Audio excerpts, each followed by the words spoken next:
Hello everyone. आज UPSC 2024 का prelims का पेपर था और पहली निगाह में लोगों को पेपर बहुत सिंपल लग रहा है, बट बेसिकली पेपर उतना सिंपल है नहीं। लास्ट ईयर भी हमने डिस्कशन किया था और मैंने लास्ट ईयर भी कहा था कि कई क्वेश्चंस इंडिया बुक से डायरेक्ट आए हैं। इस बार भी बहुत क्वेश्चन जो हैं वो इंडिया 2024 से डायरेक्ट हैं और यदि आप इस गवर्नमेंट ऑफ इंडिया के सोर्स को पढ़ेंगे तो काफ़ी क्वेश्चन आपको मिल जाएंगे। स्टूडेंट शिकायत थी कि ये बुक बहुत बल्कि है, काफ़ी इसके अंदर फैक्ट्स हैं, बट बेसिकली ये बुक ही एक सबसे ऑथेंटिक हमारे पास सोर्स है तैयारी करने का। क्योंकि गवर्नमेंट की जितनी भी स्कीम्स वगैरह हैं वो इस बुक में कवर की गई हैं और मैं लगातार इस बुक को प्रेफर करता रहा हूँ, बट जो नई जनरेशन के स्टूडेंट्स हैं वो उसको पढ़ने से बचते हैं, शॉर्टकट नोट्स में जाते हैं। तो आज हम डिस्कशन स्टार्ट कर रहे हैं। पहला जो मैंने क्वेश्चन लिया है वो आपका लिया है इंडिया बुक से। ये आया है आपका digital India land record management programme.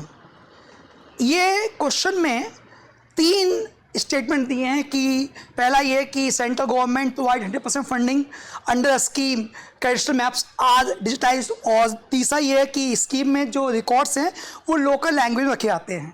अब यदि इस क्वेश्चन को आप देखेंगे ढंग से तो ये क्वेश्चन इंडिया बुक में चैप्टर है आपका रूरल डेवलपमेंट करके, और वहाँ पे फर्स्ट पेज पे ही digital India land record modernisation programme साफ रखा हुआ है। यह लिखा हुआ है कि ये जो प्रोग्राम है ये national land record modernisation program के तहत लॉन्च किया गया। इसको सेंटर स्पॉन्सर स्कीम है, was converted to center sector scheme from 2016। तो ये पहले सेंटर स्पॉन्सर थी, इसको सेंटर स्पॉन्सर स्कीम में चेंज किया गया with 100% funding by the centre.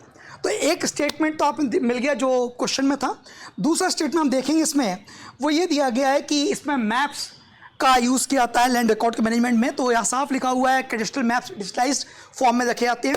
और तीसरा जो उसमें स्टेटमेंट आया था लोकल लैंग्वेज वाला वो यहाँ से आया है, और जो यहाँ पे लिखा हुआ है साफ यदि आप देखेंगे तो एक सही निगाह में आपको दिखाई देगा कि इसमें जो शेड्यूल्ड लैंग्वेज है कॉन्स्टिट्यूशन की उसमें रखे गए हैं 22 लैंग्वेज जो रिकॉग्नाइज बाय हैं कॉन्स्टिट्यूशन, और सम स्टेट्स और इसमें पार्ट इसका स्टार्ट किया गया है लोकल लैंग्वेज में अवेलेबल करवाया जाएगा।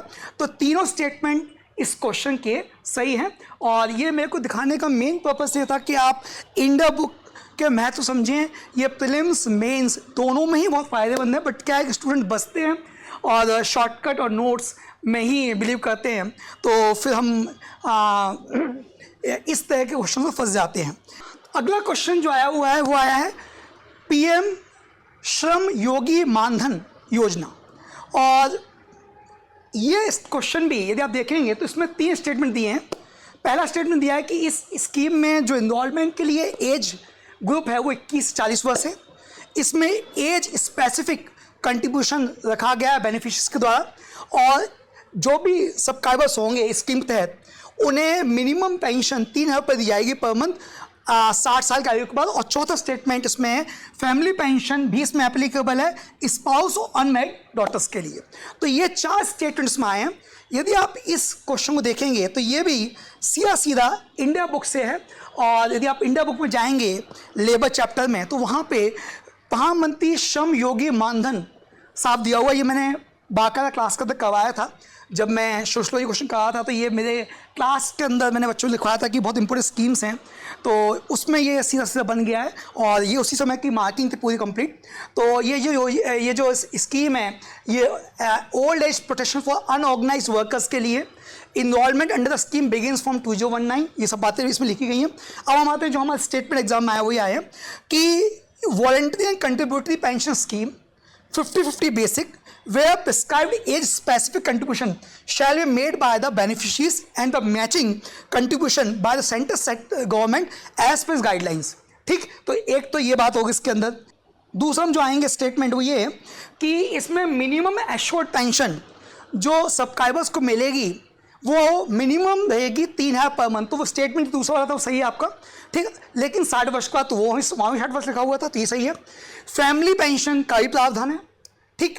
और यदि एक सब्सक्राइबर डेथ हो जाती है तो उसके परिवार को मिलेगा। द स्पाउस और the beneficiary shall be entitled to receive 50% of the pension received by the है ना। और इसमें तीसरा लिखा है the beneficiary has given the beneficiary has family pension applicable only to the spouse. तो वहाँ पे जो लिखा था अनमैरिड डॉटर और स्पाउस, तो वो वाला आप देख लीजिएगा स्टेटमेंट। तो ये आप समझ में आपको आ गया होगा कि इसमें जो आपके स्टेटमेंट हैं क्वेश्चन के अंदर वो पहला स्टेटमेंट दूसरा और तीसरा स्टेटमेंट इसमें स्पेसिफिक ज़्यादा है, तो आप देख लीजिए इसको।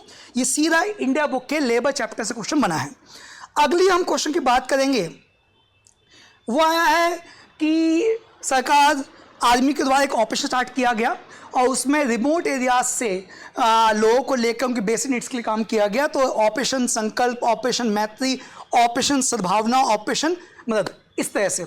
यदि इंडिया बुक में आप जाएंगे तो वहाँ पे चैप्टर डिफेंस और डिफेंस चैप्टर में ऑपरेशन सद्भावना साफ लिखा हुआ है कि ये चलाया गया था UT of Jammu and Kashmir and Ladakh and north states to address the basic needs of the local population mostly rural and remote areas. ठीक, तो इसमें सीधा आपका ऑपरेशन सद्भावना आंसर बन गया है। ये भी इंडिया बुक से क्वेश्चन आया हुआ है। एक और क्वेश्चन जो बड़ा इंटरेस्टिंग है, मैं चाहता था कि थोड़ा अपन इसको देखें। इंटरेस्टिंग इस रूप में है कि इसमें ये क्वेश्चन पूछा गया है कि इसमें से भास, प्राचीन काल के विद्वान थे, उनके द्वारा कौन सी रचनाएं रखी गई हैं, ऐसा एक क्वेश्चन आया हुआ है। भास को मैंने गैस भी किया था और मेरी खुद की इस बार एक एमपी की यूनिट 1 की बुक आई थी और उस यूनिट 1 की बुक में हमने कुछ विद्वानों के नाम दिए थे। तो वहाँ पे ये यूनिट 1 की बुक में आप जाएंगे तो वहाँ पे मैंने विद्वानों नाम दिए और भास की जो तमाम रचनाएं हैं उसका यहाँ पे डिटेल में जिक्र किया था। ये बुक मार्केट में अवेलेबल है, आज से लगभग 6-7 महीने पहले हमने उसको पब्लिश कर दिया था। और यहाँ पे जो भास की रचनाएं हैं वो है प्रथमा, अभिषेक, पंचरात, मध्यम वयोम। तो आप देखेंगे क्वेश्चन जो आया हुआ है उसमें उन्होंने आंसर में एक तो कवलंकरा, फिर नाट्यशास्त्र और उसके बाद मध्यम वयोम, तो आंसर सी इसका।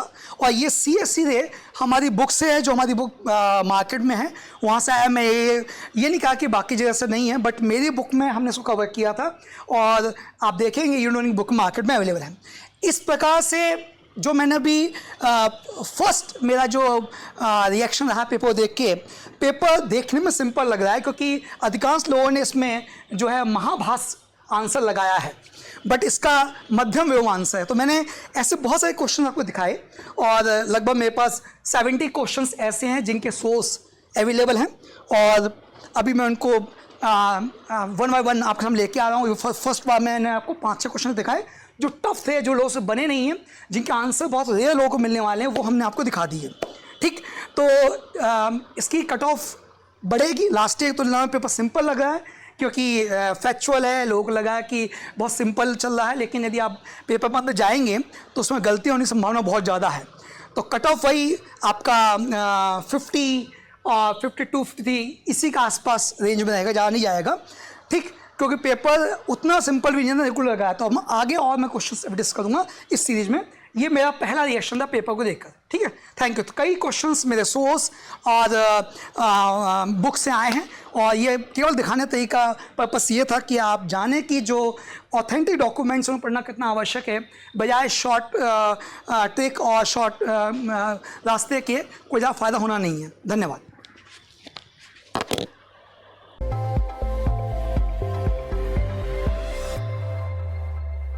IAS और MPPSC की करे तैयारी तथागत IAS के साथ। डेली आंसर राइटिंग और सिलेक्टेड फैकल्टीज के साथ Tathagat IAS, orange business park, Bhanwarkuan square, Indore. For demo class call 8839177961।